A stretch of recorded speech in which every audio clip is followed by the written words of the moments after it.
How's it going, everybody? We are at Gaelic Park in Chicago. We're joined by Johnny Ryan and Brendan Stack of Munster GAA and Eoin Gormley from the Mechanespies in Boston, our new GDA.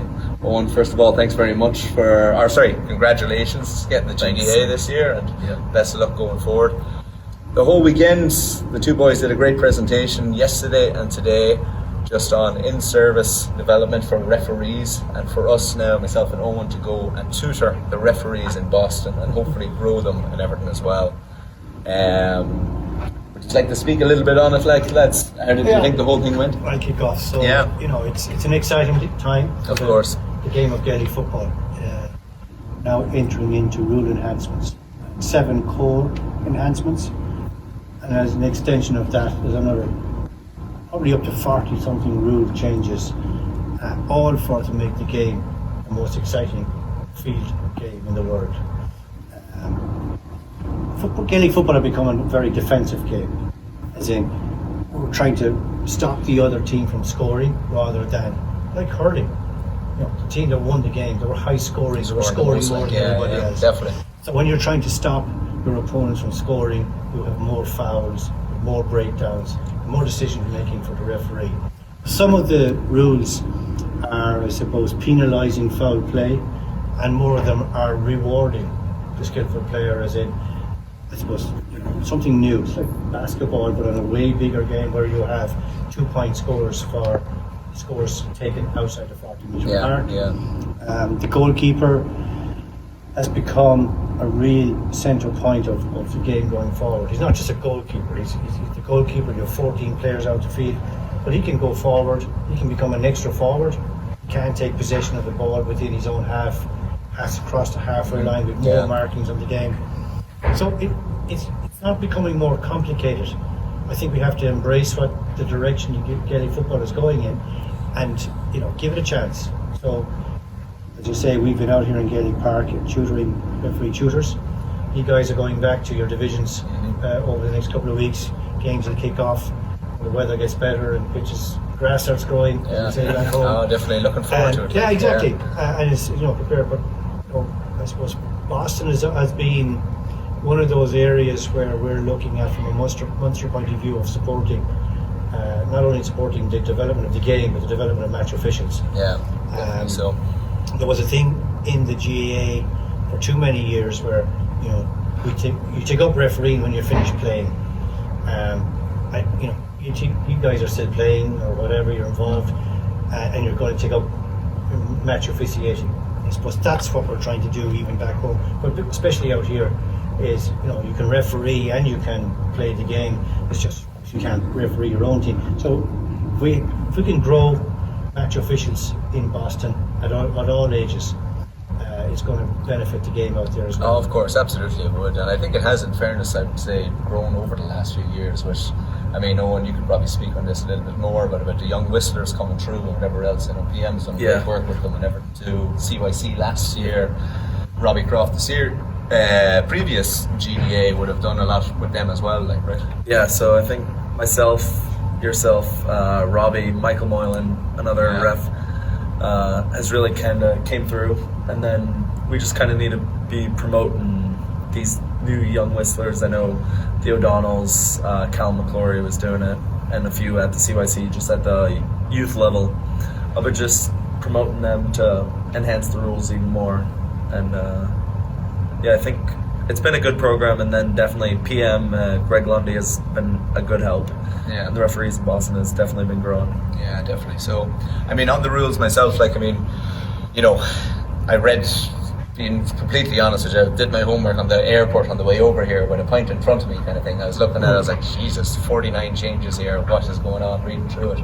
But I can only speak for myself, maybe you'd say the same, Eoin, but after that course and everything too, there's a lot of clarity then, that you kind of okay, I do understand it a lot more, and you understand where every rule is coming from, So Brendan, yourself, are you a fan of the new rules? Are you happy with them, or what do you think? I'm a huge fan of the new rules because it gives the referees scope within the game in terms of the silent sideline. I suppose it's not entirely silent, of course, but it's the silent sideline. When that dissent piece comes at the referee, you now have tools in your tool bag to kind of deal with that.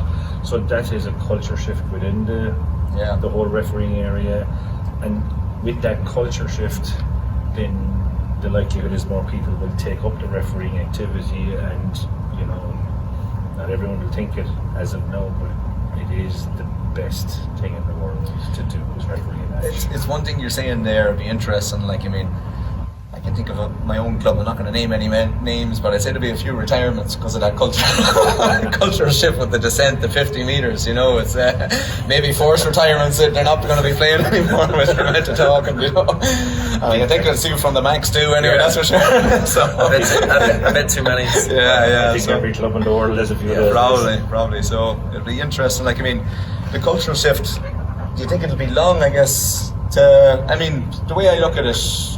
Rugby, for example, rugby has, like, you know, probably the most respected referees in the world. Like, it's just pure silence sometimes from the players and whatever else, and it's, you know, like, it looks like the FRC and the Gaelic, they're trying to go that way. Would that be fair to say? Yeah, I suppose maybe we didn't realise it was a problem even as referees, match officials, either back home or over there. This was a committee that came in with, I suppose, a strong coaching background or managerial background. So, you know, by their self-admission, they said, you know, we need to clean up our own game. If that, or I suppose, not allow it to go down a route of where we were challenging the authority of referees or questioning decision or having dissent. So, I mean, you have so many levels of dissent, challenging the authority, and verbal abuse. They carry, I suppose, a very. So it's a case of embracing the game and allowing the players to play the game to be the best they can be. But, you know, already even back home after 2 rounds of the National Football League, we're seeing score lines we never saw before. Yeah, very true. It's like hurling. Yeah, you know, where you know, the shackles have been taken off players. You know, it's not gone defensive. So we've seen a few guys coming out of retirement, which is great, you know, because maybe under the old, the way the game was being played, it was being, you know, smothered. Now it's a case of a bit of new life, new breath. They can plant themselves up there and goal hang a little bit. Like. And, you know, back home with the 15 against 15 is 3-on-3. Yeah. Maybe out here at 13 aside, you could have 1-on-1. It sounds like it's going to be 1-on-1. Talking to Paul McCarthy and a few of them. Or whatever it may be. Yeah. But isn't that exciting? Isn't that, you know, that you'll have that break-up. You know, if you're playing wing back or midfield, there's always going. You're not going to have everyone back up. Yeah. So and the goalkeeper is going to be interesting because I don't know.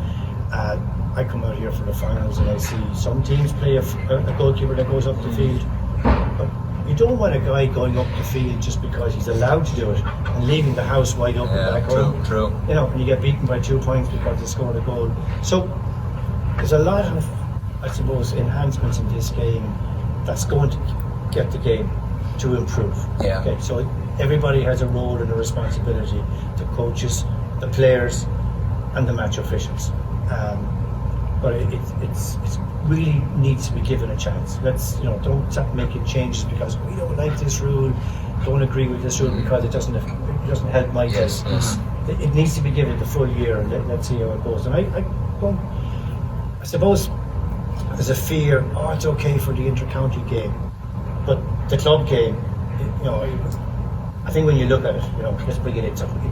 It does have to be the same game, whether it's club or inter-county. You know, you can't be turning around and be playing club to the best of your ability, and it's a different game when you're playing inter-county. You know, at the end of the day, of course, it does have to be the same sport. You know, give her respect. Everybody's give her the respect that it deserves. Absolutely, definitely so. What'll be quite interesting, we've heard, you know, since we were out here for the weekend, there's quite a number of students coming out here in J1s. Of course, every year. You know, they're going to add a little bit because, you know, before they come out, okay, they're in college and they're going to be up to speed with how the games There's a good chance this year will be unique in that way with the boys coming out for the summer because, you know, obviously their championship, or league I should say, league and championship club football starts a lot earlier than it would up here. Like for us in Boston, you know, I think Enda Hamel tournament is probably the first one. Then we have the Pat O'Brien then for April, May, and then we're straight into the championship in June. Like, Owen, I'll ask you, like, I mean, do you think that'll be challenging, or like, so obviously the referees need to be practiced it as well as the players. Do you think it'd be worth an idea maybe getting a lot of clubs having challenging games? Would each other. You know, I think definitely getting a feel for the new rules for players and referees. Yeah. It's gonna enhance both, and it's really not rule changes, but it is enhancements. It's improvements of the game. So I think the 13-a-side game was relatively positive, but these enhancements are even going to make it more positive and entertaining for the watch as well. Entertaining for the eyes. The 2-point, I think, that's a huge. You like step. that one, the 2-point? I do, because you're rewarding a guy. That's a huge skill. Yeah. You know, whatever about the place ball, but the guy who's able to score a point from 40 metres out, I know. Play, under pressure, whatever. But it could be a game changer. I'm looking forward to a few boys thinking that they can do it too.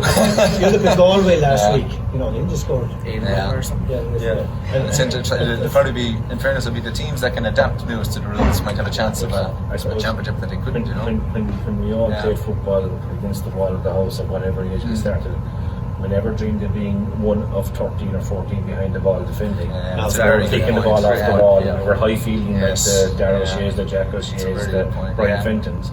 We were kicking the ball against the wall, but what we were really thinking is we were the Peter Canavans, we were the Conor McManus from Monaghan or whatever. You know, we were kicking those great scores. You know, and this new game, it's not new in the sense, but these new enhancements, we will see more of that. Yeah. And we can't be positive about that. Yeah. So I agree.